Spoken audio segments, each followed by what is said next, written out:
SC వర్గీకరణపై supreme court ఇచ్చిన తీర్పు అర్ధరహితమని, ఇప్పటికే ఎస్సీలు చాలా బాధల్లో కన్నీళ్లతో ఉన్నారని, ఈ వర్గీకరణ వల్ల ఇంకా నష్టం జరిగే అవకాశాలే ఎక్కువగా ఉన్నాయని మాజీ కేంద్ర మంత్రి, తిరుపతి మాజీ ఎంపీ, సీనియర్ నాయకుడు చింతా మోహన్ ఆక్రోశించారు.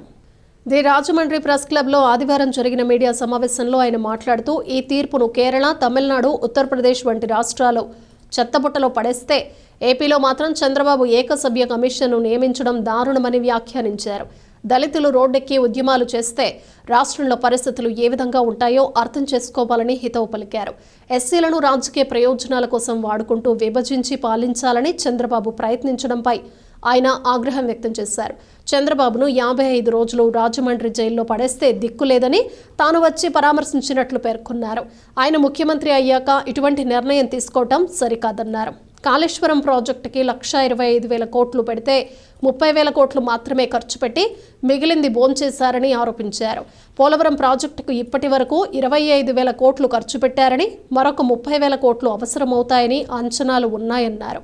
ఇప్పటి వరకు పోలవరం ప్రాజెక్టుకు ఏ సీఎం ఎంత ఖర్చు పెట్టారో సిబిఐ విచారణ చేసే దమ్ము చంద్రబాబుకి ఉందా అని నిలదీశారు. బీజేపీ ఈవీఎంలను అడ్డుపెట్టుకుని ప్రజాస్వామ్యాన్ని కూనీ చేస్తోందని ఆరోపించారు. ఒకప్పుడు ఎస్సీలు అంటరాని వాళ్ళుగా ఉండేవాళ్ళు. దేశంలో 5,000 సంవత్సరాలు కష్టాలు, నష్టాలు, కన్నీళ్ళు అన్నీ చూశారు. వీధుల్లోకి రానిచ్చేవాళ్ళు లేదు, గుళ్ళల్లోకి రానిచ్చేవాళ్ళు కాదు, పాఠశాలల్లోకి రానిచ్చేవాళ్ళు కాదు. అన్ని విధాలుగా కష్టాలు పడ్డారు. మరి అది మహాత్మా గాంధీ కృషి అయితేనేమి, కాంగ్రెస్ పార్టీ కృషి అయితేనేమి, మొత్తానికి అంటరాని వాళ్ళు ఎస్సీలు అయ్యారు. ఎస్సీలకు రిజర్వేషన్లు కాంగ్రెస్ పార్టీ ఇచ్చింది. ఆ సుప్రీంకోర్టులో అసలు 35 మంది జడ్జీల్లో ఒక్కడు కూడా ఒక్కసారి ఎస్సీ కాలనీ చూసినాడు కాదు. వాళ్ళు ఇచ్చిన జడ్జిమెంట్కు అర్ధరహితం, వేస్ట్ అది. మరి మన రాష్ట్రంలో ఉత్తరప్రదేశ్లో ఈ కమిటీని గురించి, ఈ జడ్జిమెంట్ గురించి అనుకునే వాళ్ళే లేరు. మన రాష్ట్ర ముఖ్యమంత్రి మరి ఏమి చేయాలనుకుంటున్నాడో నాకైతే తెలియదు. ఆయన విభజించి పరిపాలించాలనుకుంటున్నాడు. ఒక్క మాట చెప్తున్నా చంద్రబాబు నాయుడికి, రాష్ట్ర ప్రభుత్వానికి, ఎస్సీలు చాలా బాధతో ఉన్నారు ఈరోజు, కన్నీళ్లతో ఉన్నారు. ఈరోజు అందరూ రోడ్లపైకి వచ్చి నిలబడతారు.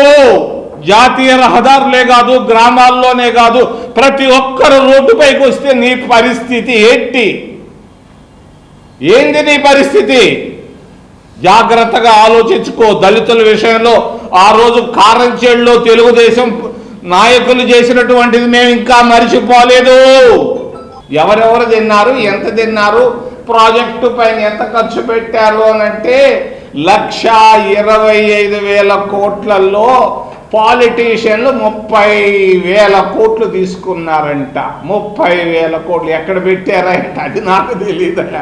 నన్ను ఇంజనీర్గా ఏం చేశారు అని మీరు అడిగితే నేను చెప్తున్నా, 30,000 కోట్ల రూపాయలు పాలిటీషియన్లు తీసుకున్నారంట. మరి ఇంకొక ఇరిగేషన్ ప్రాజెక్టు, పోలవరం ప్రాజెక్టు ప్రతిరోజు అంచనాలు మార్చుకుంటా పోతున్నారు. ఇప్పటిదాకా ఖర్చు పెట్టింది ఎంత అని ఇంజనీర్లు అడిగాను నిన్న. 50,000 కోట్లు ఇప్పటిదాకా ఖర్చు పెట్టారంట. దీనిపైన 25,000 కోట్ల రూపాయలకు మరి ఎడమ కాలువ, కుడి కాలువ వీటికంతా బిల్లులు ఇచ్చేశారంట. ఇంకా 25,000 కోట్ల రూపాయలకు బిల్లులు ఇవ్వాల్సిన అవసరం ఉంది. ప్రాజెక్టు పూర్తయ్యేదానికి ఇంకెంత కావాలి అని అడిగాను పెద్ద మహానుభావుల్ని. వాళ్ళు చెప్పుకొచ్చారు ఇంకొక 30,000 కోట్ల రూపాయలు కావాలంట. మరి ట్యాంపరింగ్ చేయడం చాలా సులువైనటువంటి విషయం. ఎథిక్స్ ఉండాలి. ఎథిక్స్ ఉంటే చెయ్యరు. వాళ్ళకి ఎథిక్స్ లేవు, అధికారమే కావాలి. తప్పనిసరిగా ఈవీఎంలు ట్యాంపరింగ్ జరుగుతున్నాయి. అంత పెద్ద అమెరికాలో, సాంకేతికంగా అభివృద్ధి చెందినటువంటి అమెరికాలోనే బ్యాలెట్ పేపర్ల పైన పోతా ఉన్నారు. ఈవీఎంలు ఒక్కటే మన దేశంలో ప్రజాస్వామ్యాన్ని నిలబడగలవని తెలియజేస్తూ ఒక్క విషయం చివరిలో చెప్పదలుచుకున్నాను, బ్యాంకుల గురించి. మీరు ఎప్పుడైనా బ్యాంక్కి వెళ్ళి ఒక 10,000 అడిగితే ఇస్తారా? ఎవరు? పాని మా బిడ్డ చదువుకుంటున్నాడు, స్టడీ లోన్ ఇవ్వమంటే ఎవరు? లక్షల కోట్ల రూపాయలు ఇస్తున్నారు.